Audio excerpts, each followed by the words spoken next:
1월 16일 쉼 끊을 설교를 시작하겠습니다. 하나님의 말씀 시편 105편 4절.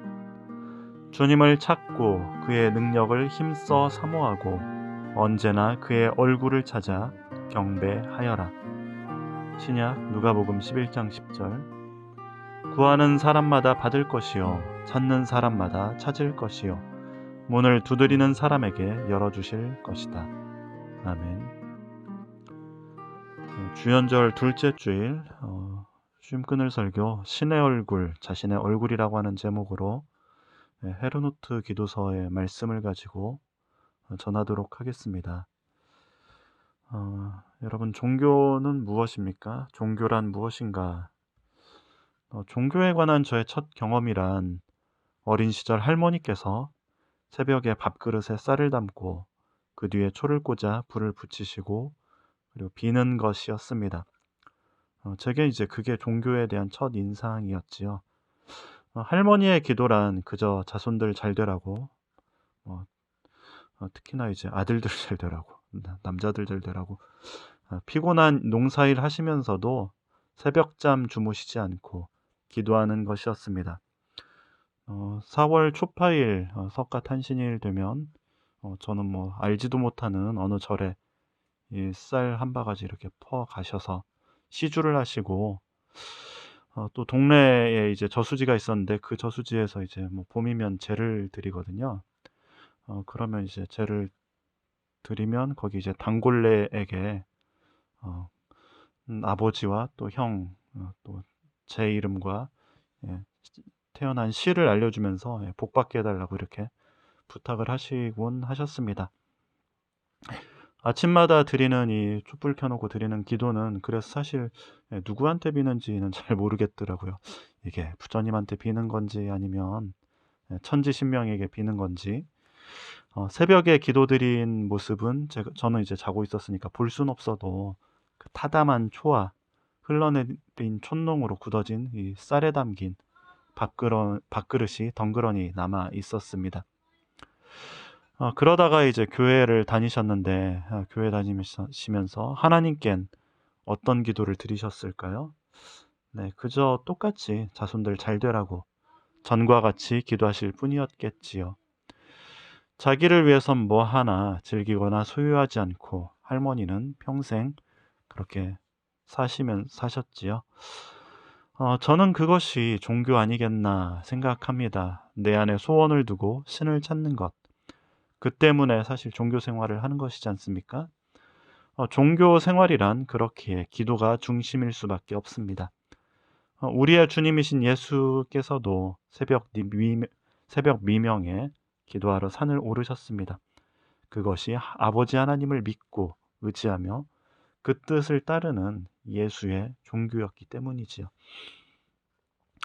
기도는 무언가를 구하는 것이지요. 그래서 비나이다 비나이다 이 치성을 드리는 우리네 전통이 무속이긴 하지만 종교란 무엇인지를 정확하게 말하고 있는 것이지요. 인간은 종교적 존재입니다. 종교적인 인간, 그 종교학자였던 미르치아 엘리아데의 말이죠. 인간은 종교적 존재다. 호모 렐리기우스.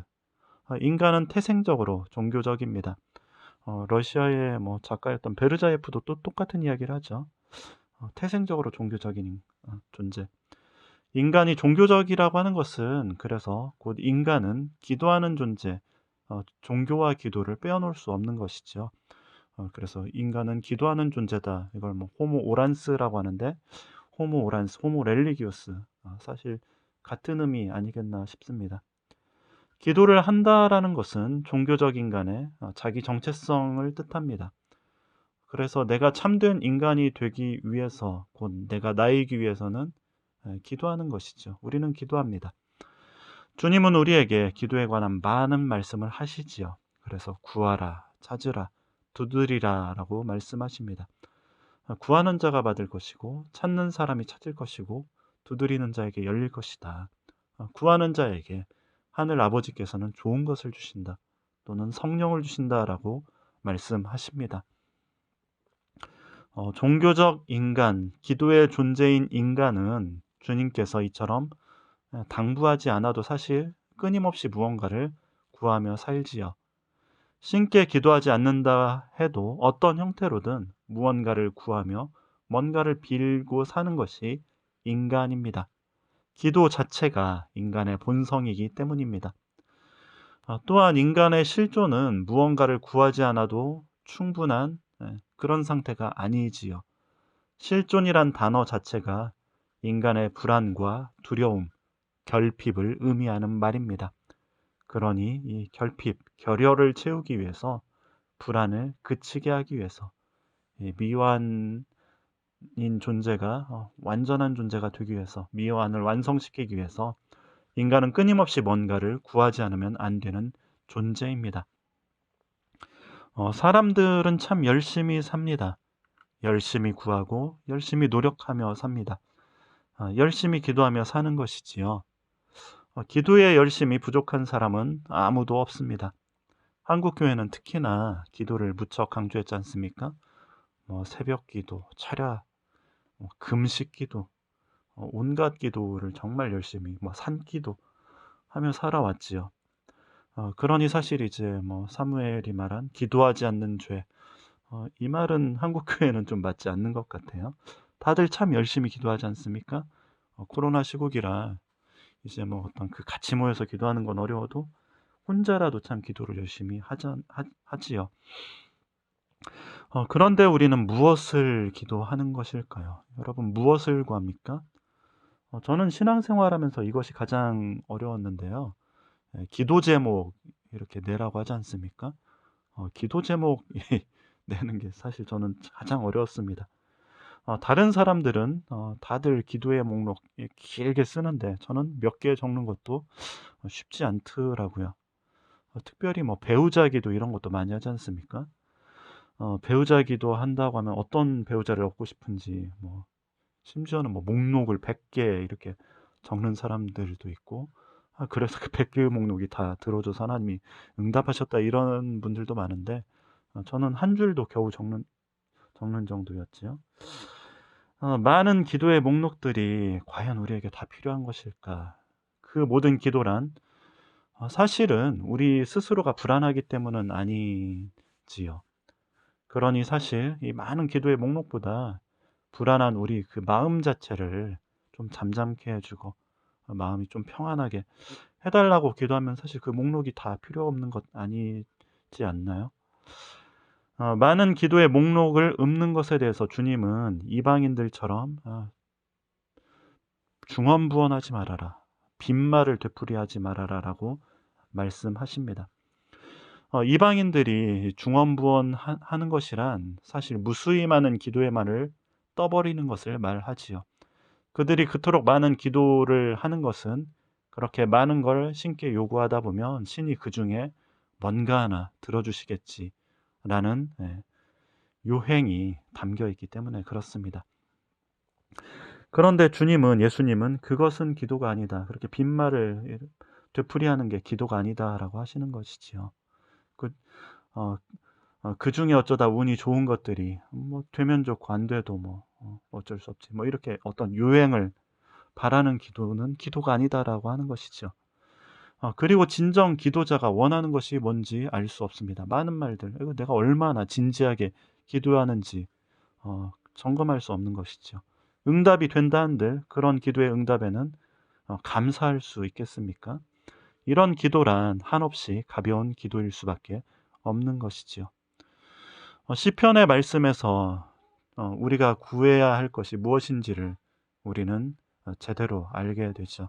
오늘 읽은 시편의 말씀에서는 주님을 찾아라, 주님의 얼굴을 찾아라, 주님의 얼굴을 구하라라고 말하고 있습니다. 주님의 얼굴을 구하는 기도를 우리는 시편과 또 구약에서 자주 접하게 되죠. 시편은 얼마나 빈번하게 주님을 찾아라, 주님의 얼굴을 구하라 라고 말합니까? 주님의 얼굴을 진지하게 구한 한 사람이 있는데 그것은 구약의 모세지요. 모세는 주님의 얼굴을 보는 것을 정말 원하지 않습니까? 하나님께서는 내 얼굴을 보는 자는 죽는다라고 말하는데도 이 죽음과도 바꿀 수 있는 진심 어린 기도를 모세는 하는 것이지요. 이것은 마치 공자가 말한 조문도 석사가이, 아침에 도를 얻으면 저녁에 죽어도 좋다라는 이 공자의 말과도 같은 결기가 담긴 기도입니다. 주님의 얼굴을 구한다라는 것은 무엇을 뜻하는 걸까요? 그것은 진정한 자신을 발견하는 일입니다. 내 존재의 참된 모습을 하나님의 얼굴을 통해서 발견하는 것입니다. 구약은 그렇게 인간에 대해서 정의할 때 인간은 하나님의 형상이다라고 말합니다. 하나님의 형상과 모양으로 창조되었다라 말하죠. 주님을 찾고 주님의 얼굴을 구하면은 나의 진정한 존재를 찾는 일입니다. 자신의 본연의 얼굴을 찾는 일입니다. 우리는 우리 자신이 진정 무엇인지 알지 못합니다. 우리 자신을 찾지 않습니다. 그저 주변에서 요구하는 것들을 이리저리 기웃기웃거리며 남들이 가진 것을 나도 갖게 되면 행복할 거라 생각합니다. 그래서 많은 기도를 하지만 사실 그것이 진정 자신이 바라는 기도인지 정말 모르겠습니다. 내가 진정 원하고 내가 진정 바라는 것들을 우리는 알지 못하지요. 그래서 자신의 진짜 얼굴, 한자로 이것을 진면목이라고 쓰지요. 진면목이 아닌 가면을 쓰고 살아갑니다. 얼굴이 없는 이 면목 없는 존재, 이것은 사실 비존재지요. 면목 없는 비존재로서 삶을 살아갑니다. 그렇기에 많은 기도를 해도 그것은 자신의 기도가 아닙니다. 자신의 갈망이 아닌 이 시대가 주입한 욕망을 가지고 그저 가볍게 신에게 끊임없이 중언부언 빈말을 되풀이할 뿐입니다. 여러분 그렇기에 주님의 얼굴을 구하십시오. 그러므로 자신의 얼굴을 찾으십시오. 진정 자신이 되고자 하는 자에게 주님은 주님 자신을 우리에게 주십니다. 예수를 찾았던 이들은 항상 예수에게 질문을 받지요. 네가 무엇을 원하느냐? 네가 원하는 것이 무엇이냐? 이것이 주님을 찾는 이들에게 했던 질문 아닙니까? 진정한 자기 자신의 원함을 말한 이들에게 예수는 진심으로 응답하셨습니다. 그렇기에 그들이 또 주님을 따라 나섰던 것이죠. 여러분, 진정한 삶이란 자기 자신으로 사는 삶입니다. 우리의 주님 예수는 하나님 안에서 참된 자기 자신으로 자기 정체성을 가지고 삶을 사셨습니다. 우리 역시 그 주님을 따라 하나님의 얼굴을 구하는 가운데 진정한 자기 자신으로 삶을 살아갈 때 그곳에 참된 행복이 있습니다. 하나님은 우리를 지으셨기에 우리를 가장 잘 아십니다. 주님께서 아시는 나의 모습, 바로 나 자신으로 이 땅을 살아가시는 저와 여러분이 되길 바랍니다. 마침 기도 드리겠습니다. 나를 지으신 주님, 주님께서 나를 아시고 나를 가장 잘 아시나이다. 세상은 우리를 우리 자신의 모습이 아닌 거짓된 나로 살게 합니다. 주님, 우리가 주님의 얼굴을 구하는 가운데 진정한 나의 얼굴을 갖게 하소서. 자기 자신의 모습으로 삶을 기쁘게 살아가게 하소서. 아멘.